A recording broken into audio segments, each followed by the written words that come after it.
Welcome, friends, to the last session of our seminar on the Secret Doctrine. We have explored the three fundamental propositions as Madame Blavatsky offers them in the Secret Doctrine, in the proem of this book, and we have tried to apply it to the cosmos as well as to human beings. In our last session, we explored the third fundamental proposition, and now we are in a position to see the whole of it and how it can be applied, as we were saying, to the expression of a human being, which is, as we have seen in our previous sessions, a microcosmos, a micro-universe. So the first fundamental proposition was talking about the reality, the absolute reality, that which never changes, which is perfect in itself, which is eternal, omnipresent, pure. That reality in human beings, the presence of that reality in us, is called Atman. And this Atman, which in Sanskrit means self, is the real in each one of us, as well as in everything in nature. Because as we remember from previous sessions, there is only one being which is animating the whole universe. But let us focus on the expression of that one being through a particular human being. So the idea is that this Atman is that perfect, eternal, immutable self that is in us. Now, in the second proposition, we see how, as part of the expression of this self, there is a conditioned universe which is subject to this law of periodicity. So, in us, there is not only Atman, this absolute beingness, as Madame Blavatsky used to call it, but also associated to it, or as an expression of it, a conditioned expression of it, we have other aspects which we can call our mind, with all the thinking, our emotions, and our body. And mind, emotions, body, they are all subject to this law of periodicity. So we have explored how there are cycles in our life, not only at the physical level, the whole metabolism is part of a big cycle, but also at the emotional and mental level.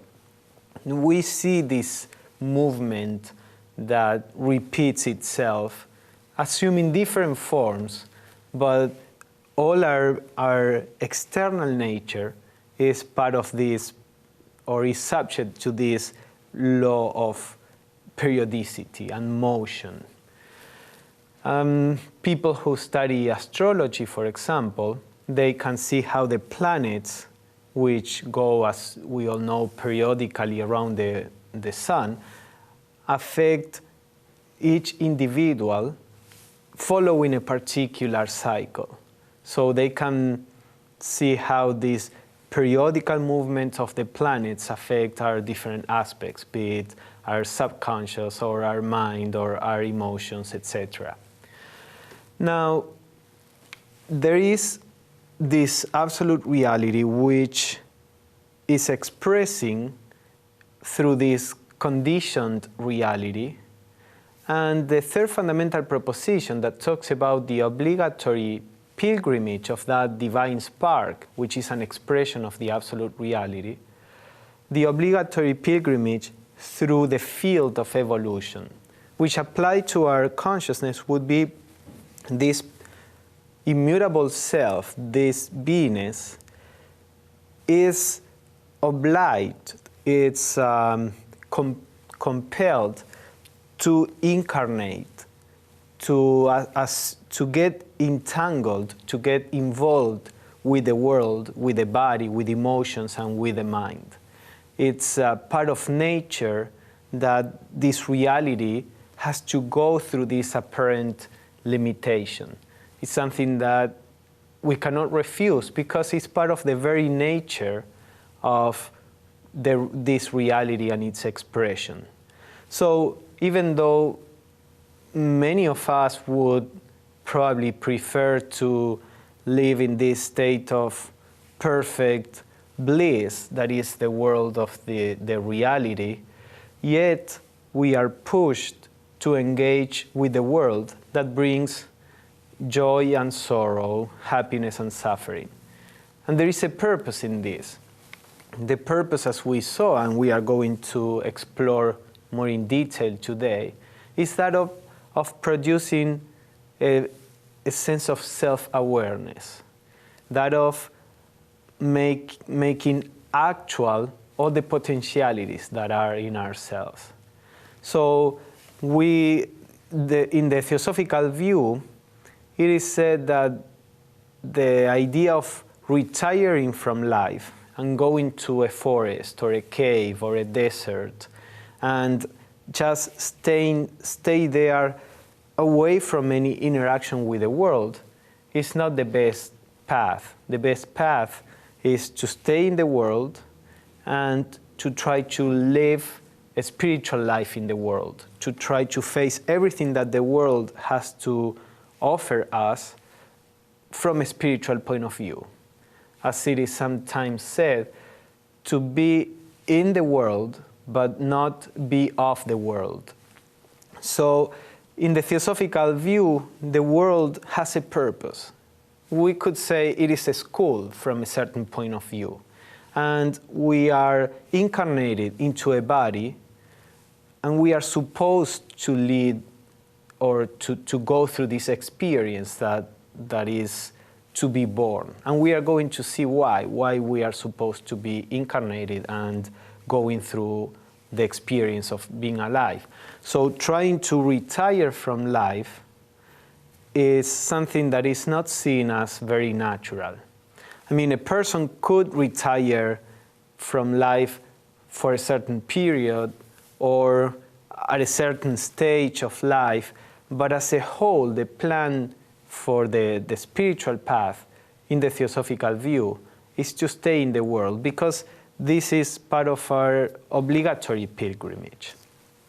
So in the proposition, Madame Blavatsky talked about this acquisition of individuality by the one beingness, the universal reality, and once nature produces this individuality and the divine spark becomes a human being, now the process has to go on, as Madame Blavatsky said, by self-induced and self-devised efforts.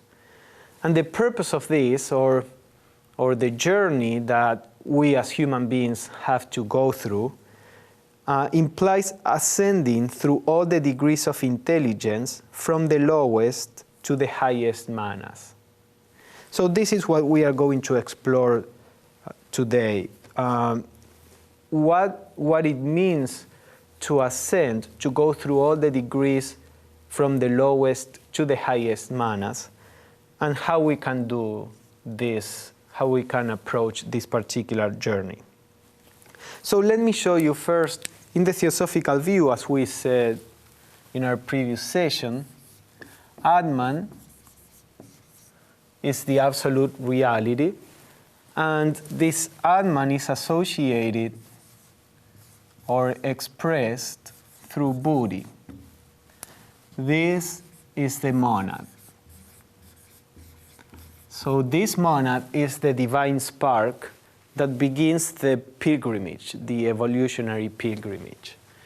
Now, when we reach the stage of a human being, Atman and Buddhi, which are universal principles, become individualized by associating two manas.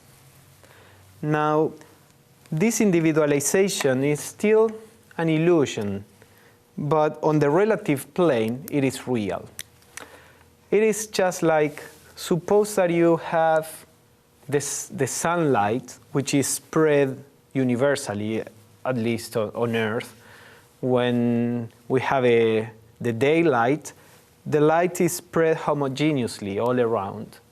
and there is no separation, although we may talk about some beings, there is actually no separation between one being and the other. That's just an expression. Now, suppose you have a magnifying glass. That magnifying glass concentrates part of this universally diffused light into one particular beam. And to all purposes, we see it as an individuality, as a particular entity separate from the rest. If we have several magnifying glasses, we will see different sunbeams. Now, none of them are really different from each other. None of them are really separate from the general sunlight. But because of the effect of this magnifying glass, it appears as being a particular specific entity. So this is an example of what, or a metaphor for what happens when the universal monad is individualized through manas. Manas acts as this kind of magnifying glass that produces an individuality in what really is universal. So these manas, as we explained briefly in our last session, has two characteristics. One of them is the characteristic of self-consciousness. So it is this principle that produces the idea of being. Self-consciousness or self-awareness. It is manas that gives the sense of existing as an entity.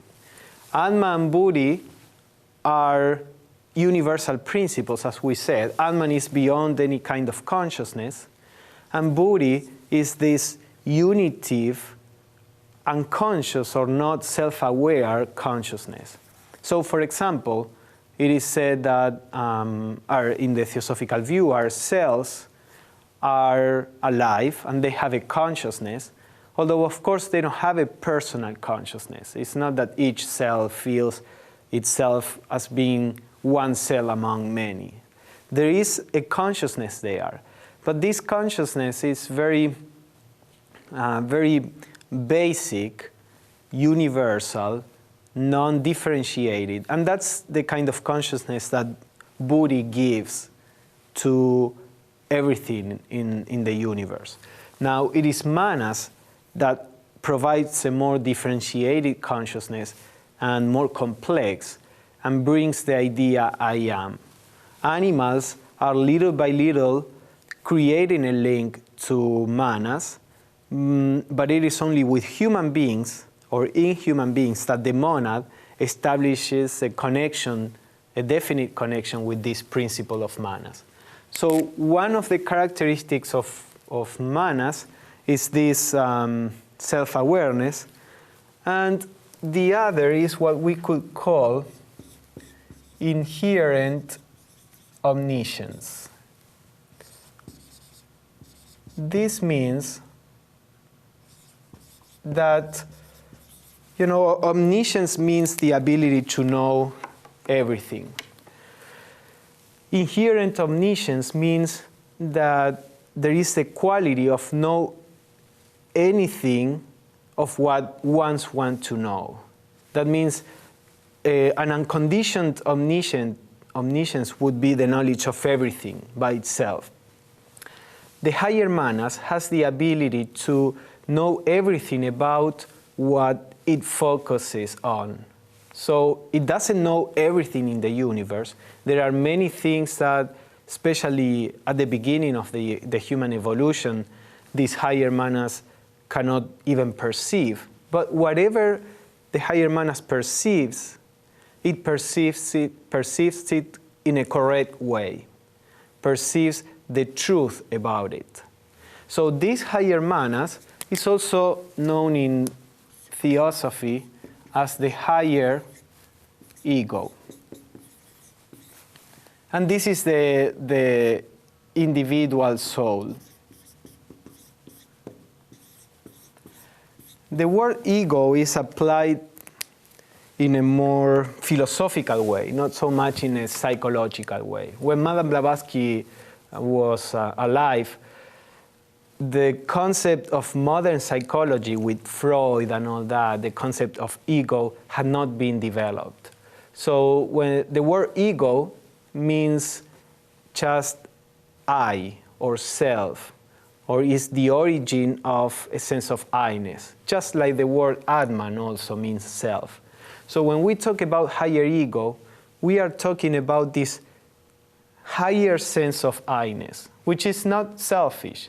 We know for the most part our selfish sense of I-ness, the sense of I am this body with these emotions and this mind, and therefore I am different from the other person which has a different body, emotions, and mind. This sense of I-ness, which we call in Theosophy the lower ego or the personal self or personal ego, is what in modern psychology they usually call the ego.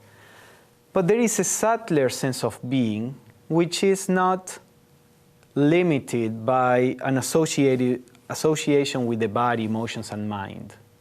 There is a sense of simply being without any limitation. At the level of the higher self, there is, or the higher ego, there is this sense of I am. Not I am Pablo in particular. It's just a sense of existing, of being.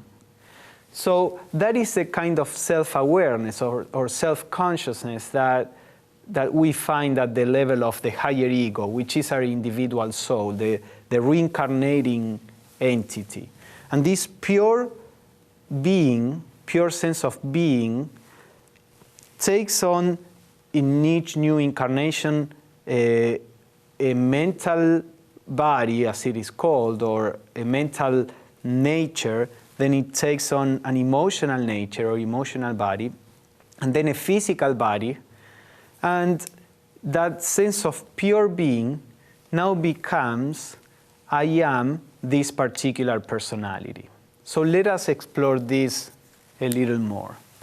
It is said that during the incarnation, not only a fragment, which Madame Blavatsky calls a ray, of the higher ego can really incarnate in a human being.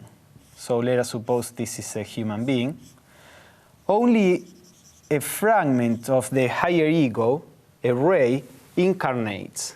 Because the higher ego is a very spiritual entity, and as such cannot relate to the lower planes of physical, emotional, and lower mental activity. So it sends a ray which is a fragment of itself. Now, by sending this ray, this pure self-consciousness that we were talking about, this pure sense of being, now becomes a selfish being. Selfish in the sense of self-centered. So a selfish consciousness. As we were saying, if you see in a baby, you have first at the beginning a sense of existing, just being. But then the baby begins to recognize, to discover that he has a body of his own, and that he can feel sensations that are associated with that body, but cannot feel the sensations that are associated with a different body, like the mother's, for example. And little by little, he discovers that he has emotions of his own and thoughts or mental images. So that pure sense I am, that pure sense of I amness, now becomes I am this particular body, I am this particular emotions and mind. So that produces this selfish consciousness. And this inherent omniscience that the higher ego has on its own plane, when sending this fragment of itself, this particular ray, which has to operate through a physical brain that is very limited. It's limited by the senses to relate to the world, and those senses can sense only a fragment of all the things that are in the world around. You know, for example, how small is the range of vibrations of light that we can perceive through our eyes. So this inherent omniscience now becomes a limited faculty of thinking. So now, before, the higher ego had the ability to just focus on something and know the truth about it. But while operating through the brain, now everything has to be cognized through the senses and through this intellectual process of putting impressions together, making a mental image, storing it in memory, and comparing it with new or older impressions. So, for example, Madame Blavatsky, talking about this inherent omniscience, says, the spiritual ego reflects no varying states of consciousness, is independent of all sensation, experience, it does not think, it knows by an intuitive process, only faintly conceivable by the average man. So this is the quality of our original mind, but we don't know anything about it. We know what we call the lower mind, this process of thinking to relate to the world. So there we have the original mind, or the higher mind, which is a pure sense of being, of existing, and which is inherently omniscient. And now we are embodied with a shadowy reflection of it, which translates to this sense of, I am Pablo, I am this particular personality, and the very limited instruments of thinking to relate to the world. So that is what we call the lower ego, this embodied fragment, the lower ego, or the personal self.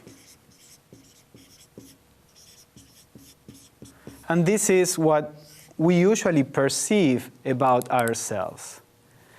Now, both these two levels, the level of the pure self-consciousness and the level of the selfish consciousness, they all belong to manas. The lower aspect is what we call lower manas, and the higher, what we call higher manas. And Blavatsky said that this pilgrimage is about going from the lowest expression of manas to the highest, and then also beyond. But we are going to explore this journey through manas. So this is the first point. Our mind is dual. Our original, or the real aspect of our mind, is pretty much unlimited, although it's relatively unlimited. But to our knowledge of what mind is, it looks like unlimited. And then we have this fragmentary expression of our mind, which is the one that we are related to. So if we let us draw a diagram, if we can talk about levels, we can say that there are 7 levels or states of consciousness within the principle of manas. 3 of them belong to the higher manas.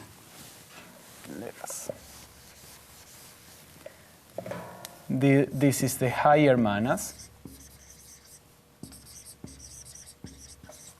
And the 4 lower belong to the lower manas,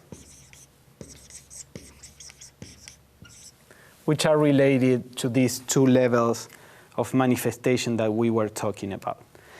Now, below the levels of the mind, we have what we could call the emotional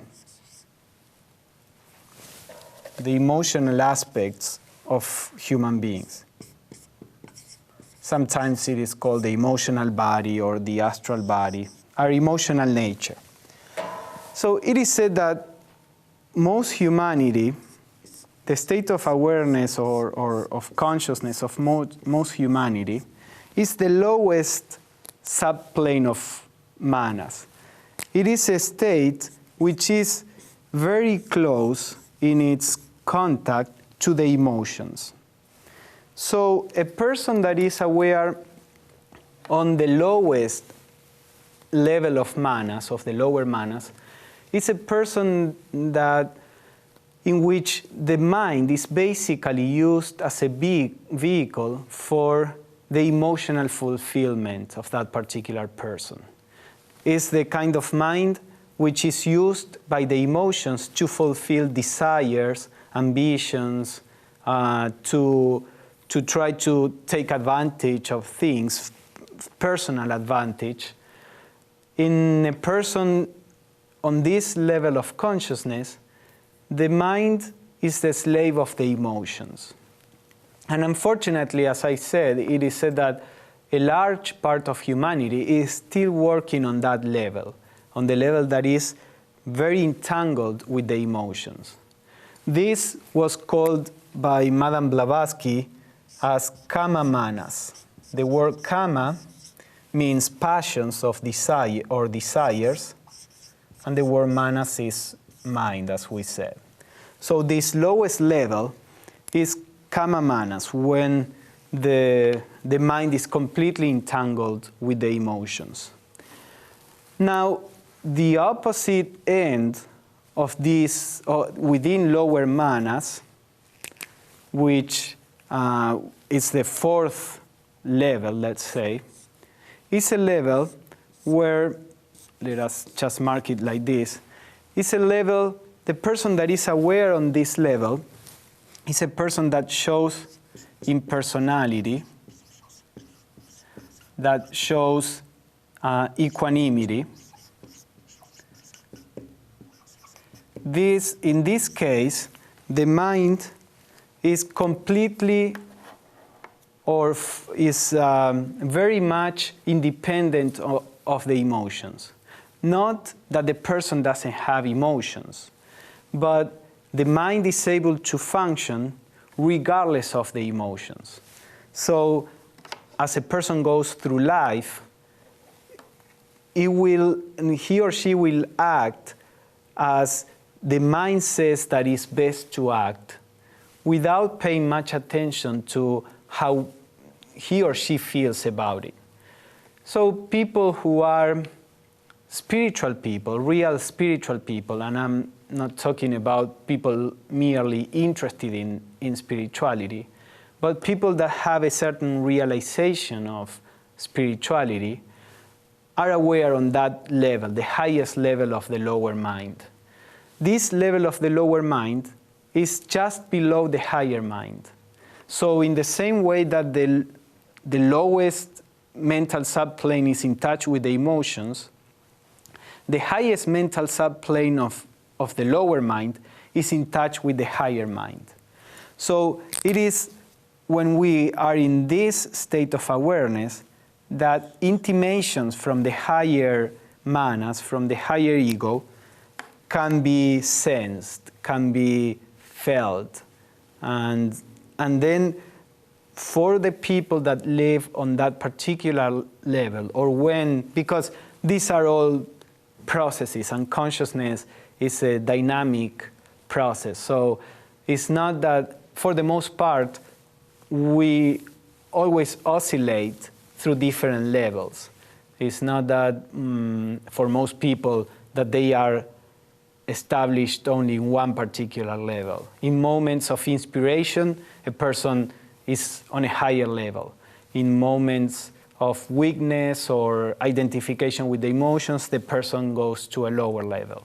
But in general terms, when a person is on this higher level of the lower manas, it is receptive to the impression from the higher ego, from the soul, from the reincarnating entity. So the spiritual practice has to do a lot with climbing these different levels, with trying to go from the lowest to the highest level of the lower mind. And then beyond, we are going to see that. But we have to keep in mind that during the process of evolution, there are different stages. So to have the general picture, I'll mention them, and then we are going to concentrate only on the last stage. But at the beginning, when the higher ego is just beginning its journey, it is said that it is as a baby in a certain sense. It is on the higher mental plane, but very dimly aware of what is outside. So it needs to be awakened. And the way that the higher ego is awakened is by incarnating in the personality, incarnated in a body, emotions, and mind. And through the experience that the higher ego has on the physical plane, it begins to awaken because of the impacts of the physical world. The experiences of life begin to awaken a response in the higher ego, which is, as we said, for the most part, as in a slumbering state. This can also be seen with a baby. At the beginning, feelings of pleasure and pain is what begins to awaken the consciousness of the baby. And at the beginning, there are only these two feelings, pleasure and pain. But as they play within the consciousness of the baby, and they begin to awaken that consciousness to the external, at the beginning there is a feeling of hunger, and the baby doesn't recognize where it comes from. There is no sense of outside and inside. But little by little, by having all these sensations, consciousness awakens to the perception that there is an outside and an inside. And then little by little, these two basic feelings of pleasure and pain begin to become more and more complex as consciousness awakens. And all the differentiation of feelings and emotions and all the shades of emotions develop in the consciousness of the child and the teenager and the adult. So in a similar way, the first that is needed in the evolutionary process is to awaken the lower manas, the lower mind. During the first part of the evolutionary process, as we were saying, the experience in daily life of the primitive human being begin to awaken. Imagine the transition between an animal and a human being. So the human being now has a mind, but it has to be awakened by the experiences in life. So very slowly, little by little, this mind begins to develop. First to awaken. Then the second stage, once it is awakened, is to develop the lower manas. And this is done through the development of a culture and education and what we see today, these lower manas that at the beginning of human evolution was awakened, now it has developed in amazing ways from certain points of view. Now, as this development happened, every time that the personality dies, through the processes that the consciousness goes after life, the higher ego begins to reap whatever is useful for its own development. So we are talking now about, remember the monad, then we have the higher ego, and then we have the lower manas. So first the lower manas is awakened, then it begins to be developed, and as it is developed, the higher ego begins to reap experience after each life and develop its own higher consciousness. So we get to a point during evolution that the higher ego becomes far more developed than the personality can actually express. Remember that we said there is only a ray of the higher ego. So at this point in evolution, the higher ego in most people is far more developed than what the personality can actually express. So then comes the third stage, which is, we could call it an attunement of the lower manas to the higher, and a raising of consciousness. So the process was first to awaken the lower consciousness, then to develop it. As this development went on, the higher ego began to develop, and now the lower has to begin to be in tune with the higher ego so that it can express this higher consciousness, and also learn to rise this consciousness to meet the higher consciousness that is our real self. These are all very complex processes, so I'm just trying to give a simplified view so that we can go to the practice, different aspects of the practice to accomplish this. So at this point in evolution, what we need is to, as I said, to try to make our consciousness able to receive the higher consciousness, and also to learn to actively raise our consciousness to the higher. In the Theosophical view, there are three general ways that are proposed to do this. Traditionally, we talk about service, meditation, and study as three avenues that we can take to produce this raising of consciousness and this attunement to the higher. The process of service, what it does is first to stimulate feelings of love and compassion, which can only be felt by the higher subplanes of the lower manas. You know, there are four. We said that the lowest one is completely selfish. It is a subplane which is only interested with his own or her own welfare.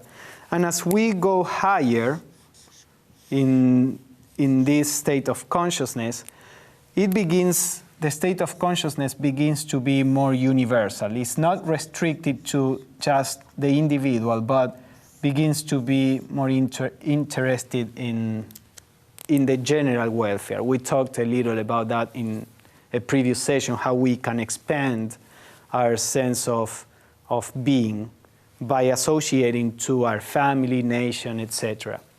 So the service, when we really give whatever it is, it doesn't have to be to give a lot of money or to do great things. When we talk about service in the spiritual sense, we are talking about beginning to produce a state of consciousness which is not so self-centered, a state of consciousness which begins to be focused on the other and not so much on myself. Because as we saw, the focus on myself belongs to the lower or even the lowest of the levels of manas. So a genuine attitude of service is an attitude where we begin to shift the focus from me to the rest. And it can express in very simple ways. If we are walking and there is a stone in the way, we can remove it because somebody else may not see it and fall. That's an act of service. Or if we have enough money, we can give money to others. If we have some free time, we can offer our time to do something that is meaningful for others. either through the Theosophical Society or through any organization, or it may be in our own family. Instead of taking, if we are parents, instead of taking the easy way and raise our kids, not in the way that we think is right, but in the ways that is easier. Instead of doing that, we sacrifice ourselves and try to give the best to them. That's also an act of service. So the idea is doing something because it is the right thing to do, or putting our attention on the welfare of others and not on our welfare and comfort, etc. So service is a very important aspect of the spiritual life. And little by little begins to raise our consciousness to the higher manas, which is the level that can perceive this sense of unity, this sense of connection, this love, this compassion. The lowest levels of manas, the lower levels of manas cannot really perceive these feelings. So by the effort of attuning ourselves to the general need, we are raising our consciousness. Another aspect is the aspect of study. Remember, we talked about this in one of our first sessions. There was this quote by Dr. Annie Besant, which I'm going to read again so that you can bring it back to your memory. She said that the seat of self-consciousness is moved from the lower mind to the higher by strenuous thinking, by the intellectual travail of the student, the philosopher, the man of science, if the latter turn his thoughts from objects to principles, from phenomena to laws.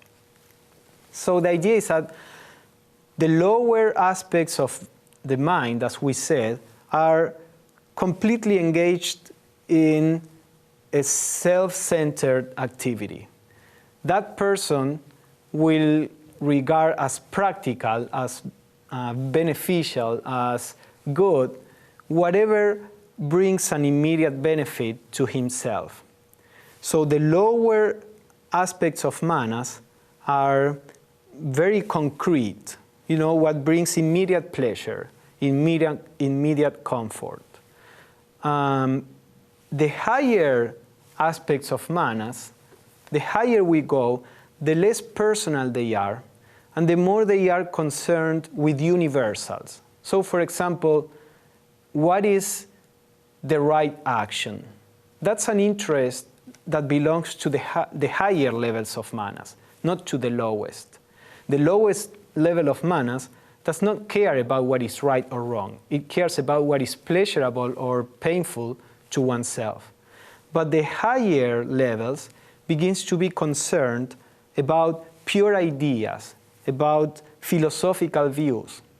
The lower aspects are not interested in understanding life, are interested in whatever brings an immediate gratification, as I said. The lower aspects are not so drawn to the senses, to the immediate. The need of the higher aspects is to understand, to see, to comprehend. So when we begin to study spirituality, we begin to activate, or our consciousness, in order to perceive these things, needs to raise to a higher level. So, even in spirituality, you can see that a person can approach the spiritual teachings from a lower or higher aspect, because some people go to the teachings in a completely self-centered way. What is good for me? What is practical or will give me the most immediate benefit? That is the lower aspects of the mind trying to deal with spirituality. The higher aspects are more interested in a general understanding, are interested, these levels, in what has to do with the general good. Of course, there is always this pull to what is beneficial to us, what is beneficial or what is pleasurable to us. But as I said, a person may dwell on the lower levels, but also may dwell on the higher levels. There may be this dynamic action, while for other person, the lower level may be the whole scope of his consciousness for the most part. So, as Besant says here, the more we move to abstract notions, the more we raise our consciousness.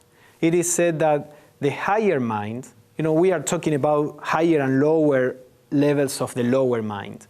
The higher mind is called the abstract mind, and the lower mind is called the concrete mind.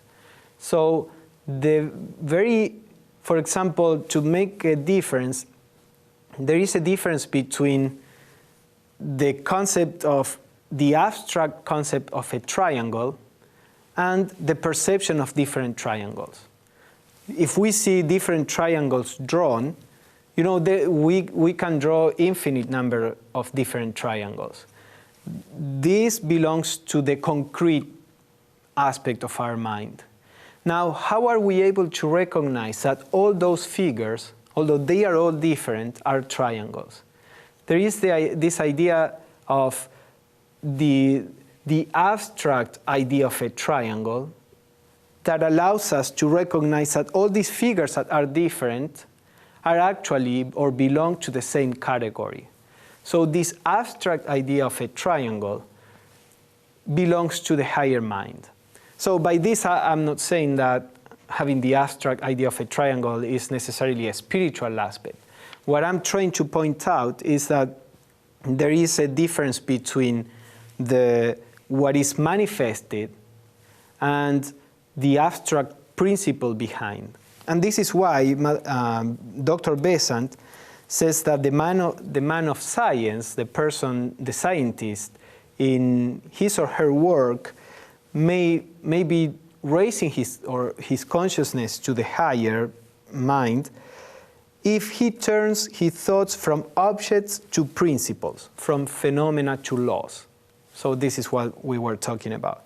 So the study of the Secret Doctrine, as we saw, is a very powerful way of raising our consciousness to levels that are very subtle.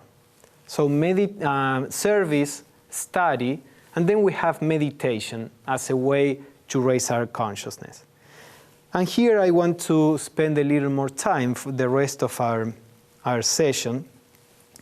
Madame Blavatsky says, let me read a couple of quotes. She says, as physical men, limited and trammeled from every side by illusions, cannot reach truth by the light of his terrestrial perceptions, we say, develop in you the inner knowledge. Man has to know himself, that is, acquire the inner perceptions which never deceive, before he can master any absolute truth. So she says, on this level of consciousness, we are surrounded by illusions. We only see the phenomena, we only see the effects, we don't see the essence of anything. The thing in itself, as it is said in Western philosophy. We only see the manifestation and not the thing in itself, the essence of anything. So Blavatsky says we need to develop this inner knowledge, the inner perceptions, these higher aspects of our consciousness, as we are going to see. And she says that we have to know ourselves, not knowing ourselves in the sense of having a theory about what we are, but knowing in the sense of perceiving our true self. So in another writing, she says that the self-knowledge of this kind is unattainable by what men usually call self-analysis. It is not reached by reasoning or by any brain process, for it is the awakening to consciousness of the divine nature of man. So we have a divine nature, as we were seeing, the monad and the expression at the level of the higher ego. So when we awaken to this consciousness, then we know who we really are. And as Madame Blavatsky says, this kind of self-knowledge is not attainable through reasoning. Reasoning is fine, as we saw that reasoning during the process of study may take us to the higher manas. But in this particular case, when talking about perceiving our true nature, developing these inner perceptions, Madame Blavatsky says it cannot be reached by any brain process, by self-analysis or reasoning. It implies the awakening to the higher consciousness. So how can we do this? How can we perceive our real self, the higher consciousness? Well, it is through meditation, and by meditation I don't mean only being sitting in the corner of our room, but by living in a meditative state with self-awareness, that we can begin to recognize, to discover the real in ourselves.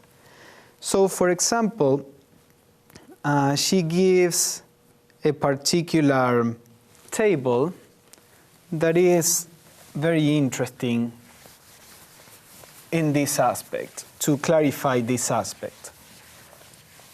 So let me show. She says that there are 3 levels of consciousness, of the monastic consciousness. Actually, she talks about 7, but the 4 lower are more physiological. In this, you can classify human beings, states of consciousness, or even anything in the world in different ways.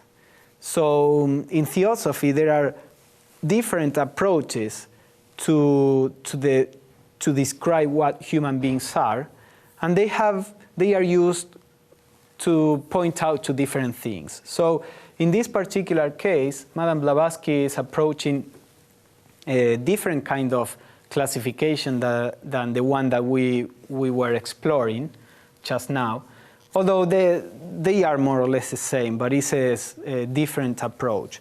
So she says that there are 3 higher levels of the monastic consciousness, and the highest of them take us to the next level of consciousness, which is buddhi, what in the Theosophical literature is called buddhi. Buddhi is the source of spiritual intuition, of wisdom.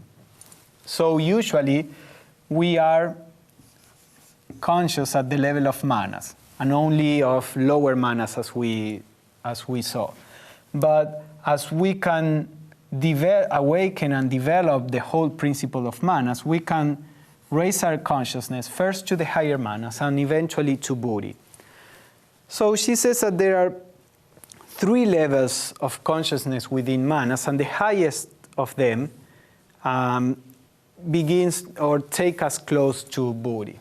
So the first level, the lowest of these levels, is what we could call normal thinking. So this is the working of the lower manas. In the process of normal thinking, we usually react to the world. Somebody comes, I go to a store, I buy something and the clerk treats me ill or bad, and then I respond also with a certain degree of aggression.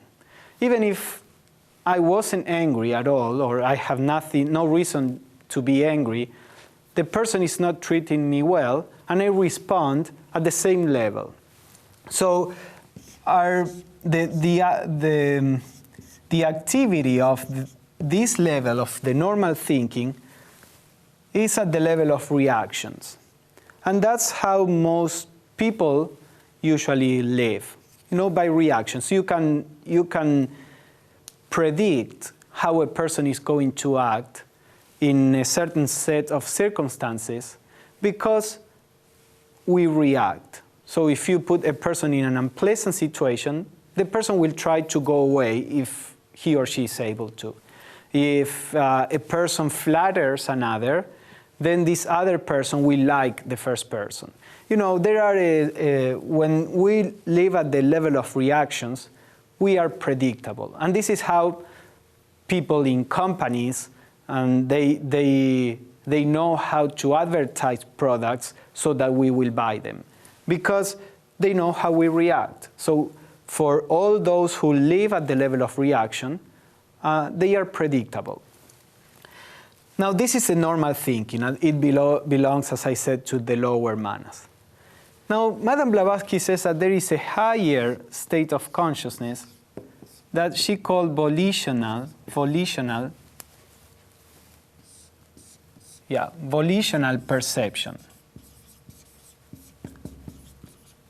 So she explains that this volitional perception is that state of consciousness where we can choose what kind of responses we are going to have.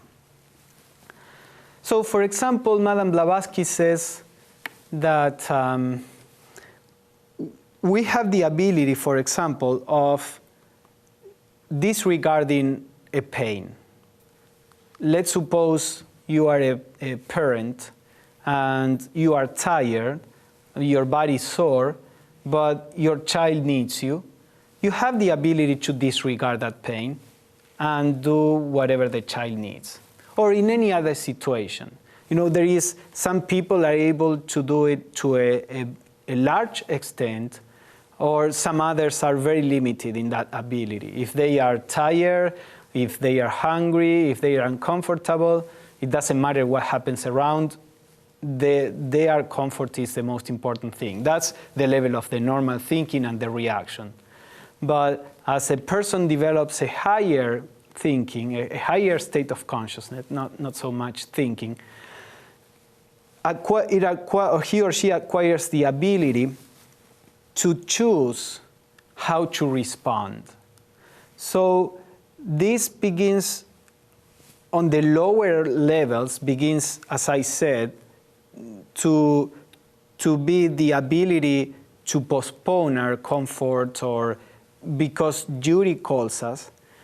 And on the higher levels, it touches this state of equanimity, this state of being where we can act in the right way regardless of the emotions that I mentioned previously. So this is a state of action rather than inaction. So we have the state of reaction, the state of action where we are free to choose what our particular response should be. And then there is a higher state, which she says is the highest at the level of these lower manas. She's talking, it's not very clear, but it seems that she's talking about the lower manas, and this highest level reaches the higher manas. This is what she calls spiritual apperception. She explains that the word apperception means a self-conscious action. When she says, when our attention is not focused on what we do, but is focused on the perception of what we do. You know, most people, well, maybe a large number of people, when they are doing something, are not even aware of what they are doing. They are, you know, daydreaming, or half of their minds are paying attention to what they are doing, and then the other half is doing who knows what. And we experience that. When I say, again, as I said, we all experience all the levels.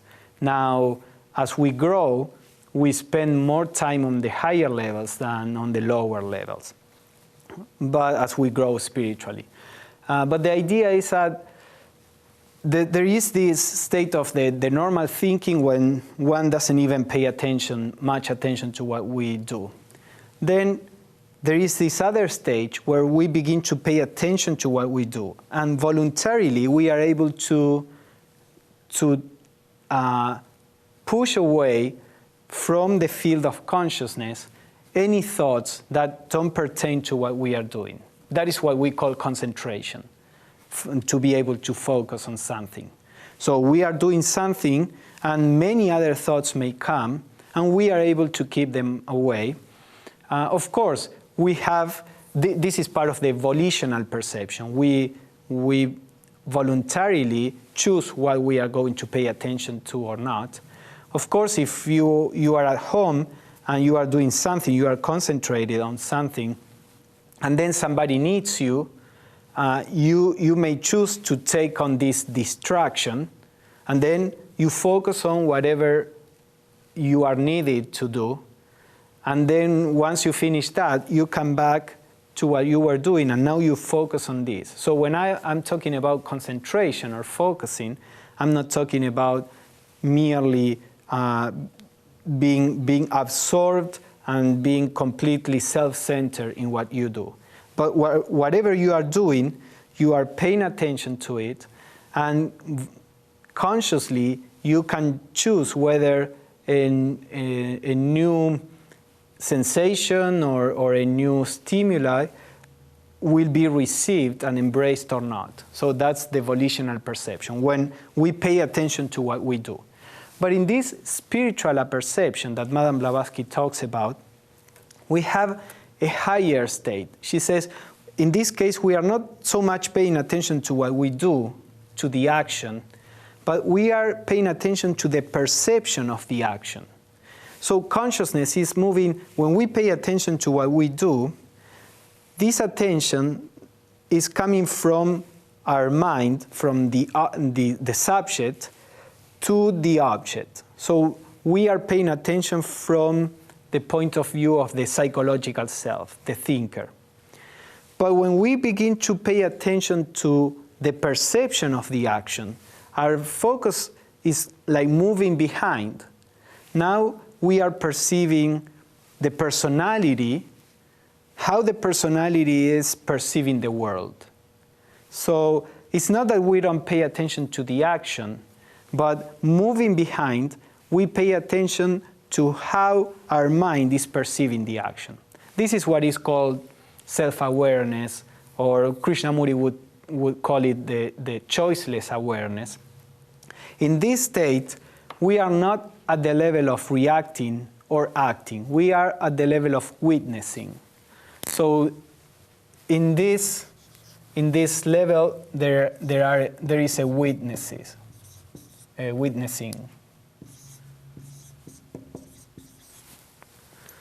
So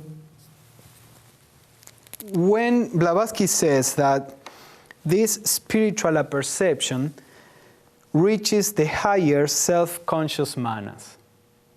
So when, not only in meditation, but in our daily life, we can recognize on what level we are acting at the time. Are we at the level of normal thinking, reacting to life, without being able to control our reactions and to choose? You know, many times we do things that then we regret. We were unable to raise to the level of volitional perception. We were unable to recognize that this was a harmful reaction, and we were just drawn by it. But then at some moments in our life, we are able to choose. We are able to recognize this is not something that I should do. Whether it is just to rest when somebody needs me, or whether it is an emotional reaction or whatever it is. So whenever we are in charge, we are on this level of volitional perception. But then there is a higher level in which the personality is still in charge, but we are witnessing the personality. Our mind is still, because the higher embraces the lower. So when we rise to the spiritual perception, that doesn't mean that the personality or the mind is unable to act. You will see that the mind keeps acting. But now you are in this state of witnessing, in the state of being aware of how your mind perceives the world and how it acts. So it is by trying to live in this way that we begin to touch the higher manas. And the higher manas is in touch with Buddhi. Remember, I just said Buddhi is the source of wisdom, the source of enlightenment. The lower mind cannot perceive Buddhi, but the higher mind can become a vehicle of Buddhi, can become the expression of this spiritual wisdom. So this is why Madame Blavatsky says that when the individual consciousness is turned inward, a conjunction of manas and Buddhi takes place. In the spiritually regenerated man, this conjunction is permanent, the higher manas clinging to Buddhi. So by the very fact of beginning to move our attention, you could put it, you are looking inside. Now this looking inside doesn't mean that we don't perceive the outside. And that's why I said it's more like moving your perception behind. But it is placing your attention on how you perceive things and not only on how you do things. So Blavatsky says, when our consciousness is turned inward, manas, which is our mental consciousness, becomes in tune or aligned with Buddhi. And then she says that in this act of self-analysis, and of course she was using the word self-analysis in the way of self-observation. All these words at the beginning or at the end of the 19th century had not been developed as technical terms. Today we have more technical terms to refer to this. But remember that Madame Blavatsky said that by self-analysis, what people call self-analysis, you cannot reach the higher self. But in this case, she is talking about self-analysis as self-perception. So she says, for in the act of self-analysis, the mind becomes in its turn an object of perception to the spiritual consciousness. It is the overshadowing of the mind by Buddhi which results in the ultimate realization of existence. That is, self-consciousness in its purest form. So the idea is that when we watch our mind, who is the one that is watching it? Madame Blavatsky here says it is Buddhi. When we turn inward our monastic consciousness, Buddhi begins to act. And the subject that perceives the mind is Buddhi. So by trying to live in this state of witnessing, we are actually touching the higher manas, and as that state deepens, we can connect to Buddhi. And that's basically the aim of the human evolution. As Madame Blavatsky said in one of the quotes, in a spiritual regenerated person, in an enlightened being, this connection is constant, permanent. In most of us, this connection lasts sometimes a few seconds, sometimes more, but with the practice, we begin to make it more permanent. So this monad, which at the beginning of the evolution was dual, Atma Buddhi, at the end of the evolution becomes triple, Atma, Buddhi, and Manas, because Manas becomes absorbed or blend to Buddhi. And that's what we call an enlightened being. When the monad has absorbed the pure essence of Manas and has developed this self-consciousness in the purest form. Not a selfish self-consciousness, as we said at the beginning, but a spiritual self-consciousness. So this is what part of what we can relate to the third fundamental proposition, to this journey from the lower to the higher mind and beyond. And as we can see, the process of this journey involves what we call the spiritual life, which in theosophical terms are talked about as service, meditation, and study.